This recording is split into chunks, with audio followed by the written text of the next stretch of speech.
कालपासून मृग नक्षत्राला या ठिकाणी सुरुवात झालेली आहे आणि पावसाळ्यामधला पहिला अलर्ट या ठिकाणी हवामान खात्याकडून देण्यात आलेला पाहायला मिळतो आहे।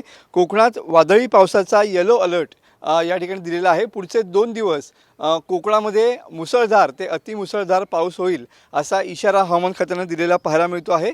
आणि पहिल्याच पावसानंतर खऱ्या अर्थानं कोकणातली जे निसर्ग आहे ते या ठिकाणी खुललेलं पाहायला मिळतं आहे।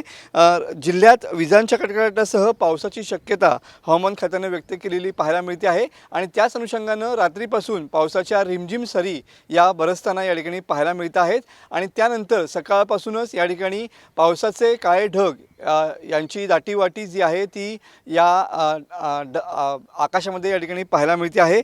मृग नक्षत्राच्या आगमनासोबत पुढचे 2 दिवस या ठिकाणी पावसाचे असणार आहेत।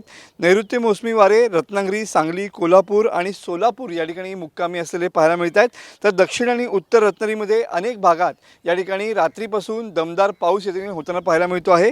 रत्नागिरी, लांजा, राजापूर, संगमेश्वर, चिपळूण आणि गुहागर या पट्ट्यामध्ये सध्या पाऊस जो आहे तो या ठिकाणी बरसताना पाहायला मिळतो आहे आणि एकंदरीतच आज आणि उद्या असे 2 दिवस पावसाचे असणार आहेत आणि वादळी पावसासह या ठिकाणी हवामान खात्याचा पहिला पावसाळ्यामधील येलो अलर्ट या ठिकाणी जारी केलेला पाहायला मिळतो। त्यामुळे नागरिकांनी आणि किनारपट्टी भागातल्या लोकांनी या ठिकाणी सतर्क राहावं असा इशारा हवामान खात्याने दिलेला पाहायला मिळतोय।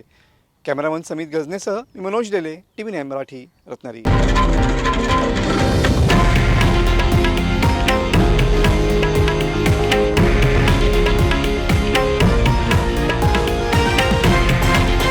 हे आहे देशातील नंबर 1 न्यूज नेटवर्क आणि आपण पाहत आहात TV9 मराठी, एकमेव।